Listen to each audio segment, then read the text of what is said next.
Hi friends, అందరూ ఎలా ఉన్నారండి? నేనైతే చాలా బాగున్నాను. మీరు కూడా బాగున్నారని అనుకుంటున్నాను. చాలా రోజుల తర్వాత వీడియో పోస్ట్ చేస్తున్నాము. అంటే కుదరట్లేదండి, అందుకే వీడియోస్ ఏం పోస్ట్ చేయట్లేదు. ఒక మంచి రెసిపీతో ఈరోజు మేము ముందుకు వచ్చాము. ఏంటంటే ఫ్రాన్స్ దమ్ బిర్యానీ ఎలా చేయాలో చెప్తాను. ముందుగా దీనికి మేము ఇక్కడ 1/2 కేజీ పచ్చిరొయ్యలు తీసుకున్నామండి. దీంట్లో 2 టేబుల్ స్పూన్ కారం వేసుకుంటున్నాము. 1/2 టేబుల్ స్పూన్ పసుపు, సాల్ట్. ఇక్కడ సాల్ట్ టేస్ట్కి సరిపడినంత వేసుకోండి. 1 టేబుల్ స్పూన్ అల్లం వెల్లుల్లి paste,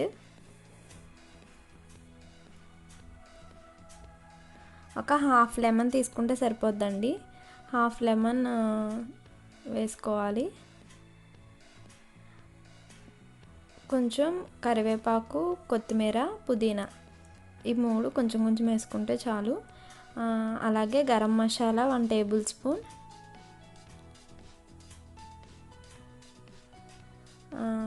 biryani masala 1/2 table spoon వేసుకున్నాము. వేసుకొని ఇది మొత్తం ఇదంతా పచ్చిరొయ్యలకి బాగా పట్టేలా కలుపుకోవాలి.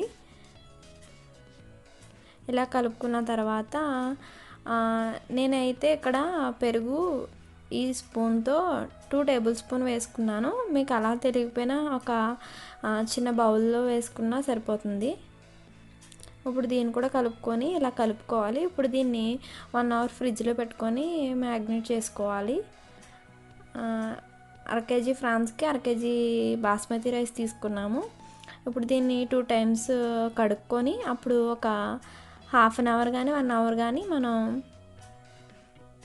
నానబెట్టుకుని ఉంచుకోవాలి. ఆ లోపు ఇక్కడ చూడండి, ఒక బౌల్ పెట్టుకొని స్టవ్ ఆన్ చేసుకొని 2 టేబుల్ స్పూన్ ఆయిల్ వేసుకున్నాను. అలాగే 1 టేబుల్ స్పూన్ నెయ్యి వేసుకుంటున్నామండి. ఇక్కడ ఫ్లేవర్ బాగుంటుంది. ఇప్పుడు ఆయిల్ అంతా మరిగిన తర్వాత దాంట్లో బిర్యానీ ఆకులు 3 వేసుకున్నాం. అలాగే దాల్చిన చెక్క, లవంగాలు, పలవా పువ్వు, జాపత్రి, 3 యాలకులు వేసుకుంటున్నాము.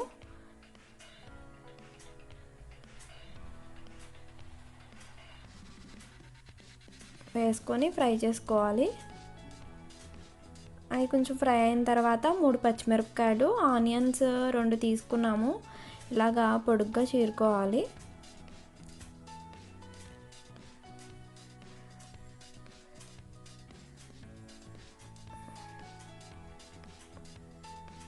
ఇలా వేసుకొని ఫ్రై చేసుకోవాలండి. ఇప్పుడు ఈ ఆనియన్స్ ఫ్రై అయ్యేలోపు మనం రైస్ ఉడకబెట్టుకోవాలి కదా. మసాలా తీసుకుంటున్నాము. దాంట్లో సేమ్ ఇందాక ఏదైతే తీసుకున్నామో జాపత్రి, దాల్చిన చెక్క, లవంగాలు, యాలకులు 2 అలా తీసుకుంటే సరిపోతుంది. అలాగే దీంట్లో ఫస్ట్ 2 టేబుల్ స్పూన్ సాల్ట్ వేసుకుంటున్నాను. తర్వాత 1 టేబుల్ స్పూన్ అల్లం వెల్లుల్లి పేస్ట్, కొంచెం పుదీనా, కొత్తిమీర,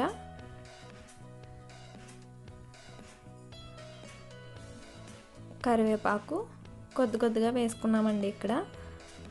అలాగే కొంచెం లెమన్ కూడా పిండుకుంటున్నాము కొద్దిగా, ఎందుకంటే రైస్ మనకి పొడి పొడిగా వస్తుంది.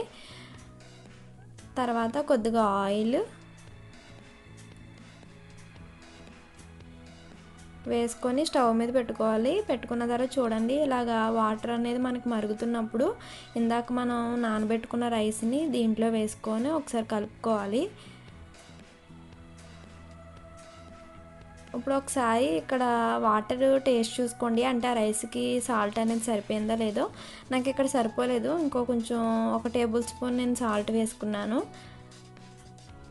ఇప్పుడు మనకి రైస్ అనేది 70% కుక్ అవ్వాలండి. అంటే ఎలా తెలుస్తుందంటే మనం ఒక మెతుకుని పట్టుకోగలనే అది హాఫ్కి విరుగుతుంది. అప్పుడు మనకి 70% ఉడికినట్టు. ఇప్పుడు దీన్ని ఇలాగా వేరే బౌల్లోకి, అంటే ఆ గంజి అంతా మనకు బయటకు వచ్చేసేలా చూసుకోవాలి. ఇప్పుడు చూడండి, మనకు ఆనియన్స్ అనేవి ఫ్రై అయినాయి. ఇప్పుడు దీంట్లో 2 టమాటాలు తీసుకొని చిన్న ముక్కల కింద కట్ చేసుకున్నాం. ఇవి కూడా ఫ్రై చేసుకోవాలి.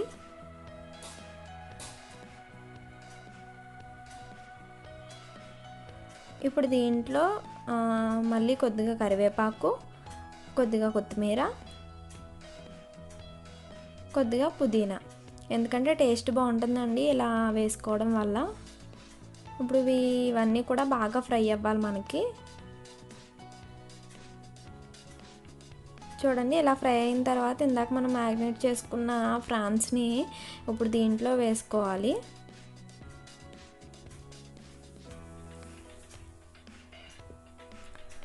వేసుకొని ఒకసారి కలుపుకోవాలి. కలుపుకున్న తర్వాత ఏంటంటే మనం మూత పెట్టుకోవాలి. అప్పుడు మూత పెట్టుకున్నప్పుడు ఏమవుతుందంటే మనకి ఆ ఫ్రాన్స్లోంచి చూడండి ఇలా వాటర్ అనేవి వస్తాయి. అప్పుడు ఎప్పుడైతే మనకు వాటర్ అనేది కొంచెం ఎగురుతుందో అప్పుడు మనం కొంచెం ఉడికినట్టు మనకి ఫ్రాన్స్ అనేవి. ఇప్పుడు ఒకసారి సాల్ట్ అనేది చెక్ చేసుకోండి, ఎందుకంటే మళ్ళీ మనకు సాల్ట్ సరిపోతే బాగోదు కాబట్టి. కొంచెం మాకు సరిపోలేదు, ఇక్కడ కొద్దిగా సాల్ట్ వేసుకున్నాను మళ్ళీ. అలాగే కొద్దిగా గరం మసాలా ఒక 1/2 టేబుల్ స్పూన్ వేసుకుంటే సరిపోతుంది, ఎందుకంటే ఆల్రెడీ మనం ముందు వేసుకున్నాం కాబట్టి. ఇప్పుడు 5 మినిట్స్ తర్వాత చూడండి ఫ్రెండ్స్, మనకి బాగా కుక్ అయినాయి ఫ్రాన్స్. ఇప్పుడు దీన్ని కొద్దిగా దీంట్లోనే ఈ ఫ్రాన్స్లోంచి మనం కొద్దిగా పక్కకు పెట్టుకుంటాం, ఎందుకంటే లేయర్స్లో వేసుకున్నప్పుడు దానిపైన వేసుకోవడానికి. ఇప్పుడు చూడండి ఇది పక్కన పెట్టుకున్నాం కొద్దిగా.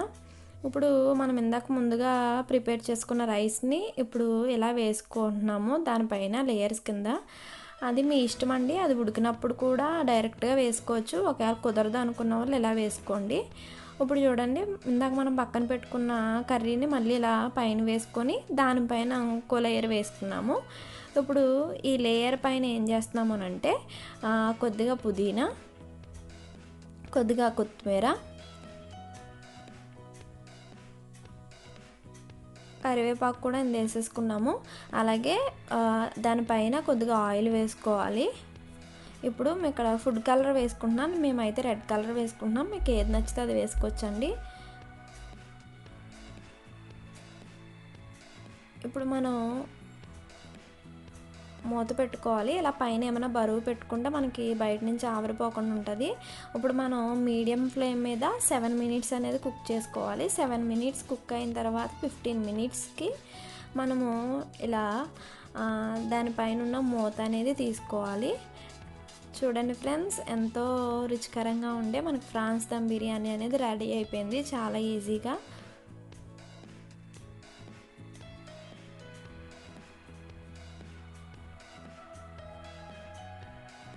చూడండి మనకు రైస్ కూడా ఎంత పొడి పొడిగా వచ్చిందో. అంతే ఫ్రెండ్స్, ఇప్పుడు ఇలా మనం దీన్ని సర్వ్ చేసుకుంటే సరిపోతుంది. ఇది మీరు కూడా ట్రై చేసి మాకు కామెంట్ రూపంలో తెలియజేయండి.